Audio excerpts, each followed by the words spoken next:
Welcome back to Hidden Wisdom Academy Biology.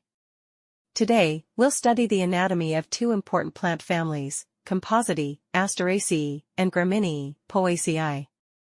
We'll see how their internal structures help them adapt, like milky latex canals in Asteraceae and bulliform cells and silica bodies in Poaceae that help grasses survive. We'll also cover their anatomy, tissue organization, and key features for exams and practicals. Don't miss our daily biology podcast for quick revision. We're close to our 100th episode, and something special is coming up. Check our YouTube community poll and vote for your choice. So, let's get started. As always, in this slide you can see the syllabus and PYQ topics with their years, so you get to know what to expect in your exams. Let's talk about the anatomy of Compositae or Asteraceae. In the Compositae or Asteraceae family, the internal structure is well adapted for protection and support. Take the sunflower stem as an example. It has an outer epidermis with glandular hairs and a cuticle to reduce water loss. Below it lies the cortex made of parenchyma and parenchyma. A key feature here is the presence of latex canals or latificers, which secrete milky latex. The vascular bundles are bilateral, open, and arranged in a ring, with a large parenchymatous pith in the center. In the flower head, the ray and disc florets connect through the receptacle. Overall, the anatomy of Asteraceae shows a strong, well-organized structure designed for protection and support.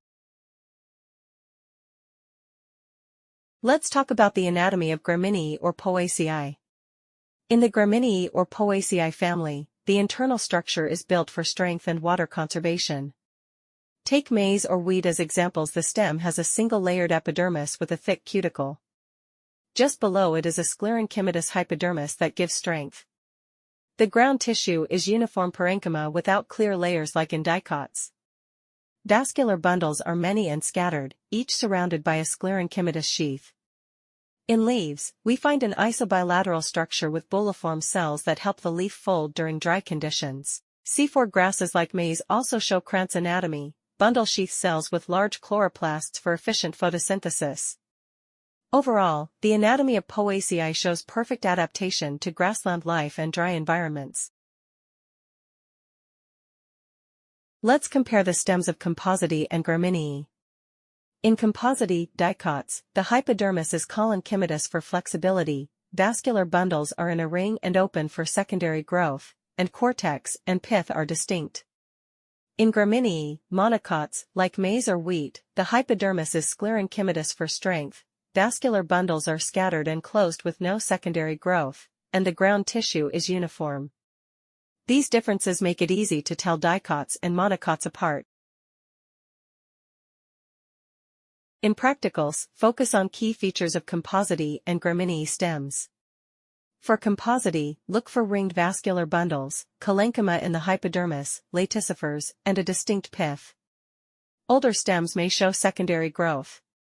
For Gramineae, notice scattered vascular bundles that are conjoint and closed, a sclerenchymatous hypodermis, silica in the epidermis, and undifferentiated ground tissue.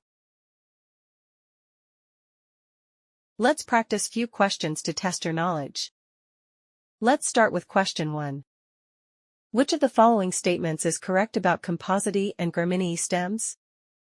Option A. The Compositae stem has scattered vascular bundles, the Gramineae stem has vascular bundles in a ring. Option B. Compositae stem has collenchymatous hypodermis, Gramineae stem has sclerenchymatous hypodermis. Option C. The Gramineae stem shows secondary growth, the Compositae stem does not. Option D. Both Compositae and Gramineae stems have cambium between xylem and phloem. Explanation. Let's move step by step. Option A is wrong because Compositae has vascular bundles in a ring, while Gramineae has them scattered. Option B is correct because Compositae stems have collenchymatous hypodermis for flexibility, and Gramineae stems have sclerenchymatous hypodermis for rigidity. Option C is wrong because Gramineae stems don't show secondary growth because cambium is absent. Option D is wrong because there's no cambium between xylem and phloem in Gramineae stems.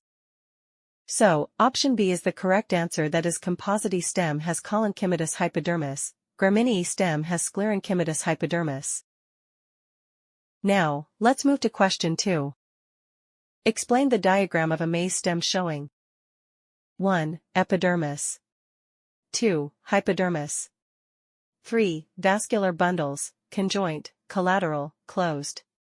4. Ground tissue. Explanation. The epidermis is single-layered with a thick cuticle and may have silica bodies. The hypodermis is sclerenchymatous and gives strength. The vascular bundles are scattered, each is conjoint, collateral, and closed, surrounded by a sclerenchymatous sheath. The ground tissue is made of undifferentiated parenchyma. Let's look at some common mistakes in the anatomy of Compositae and Gramineae stems. Don't mix up the hypodermis. Compositae has collenchyma, while Gramineae has sclerenchyma. In Compositae, a dicot, vascular bundles are in a ring, but in Gramineae, a monocot, they're scattered. Remember, Cambium is present in Compositae but absent in Gramineae. Also, don't forget to label the sclerenchymatous bundle sheath in monocots. And note, in monocots, the ground tissue is undifferentiated. These small points can help you choose a perfect answer.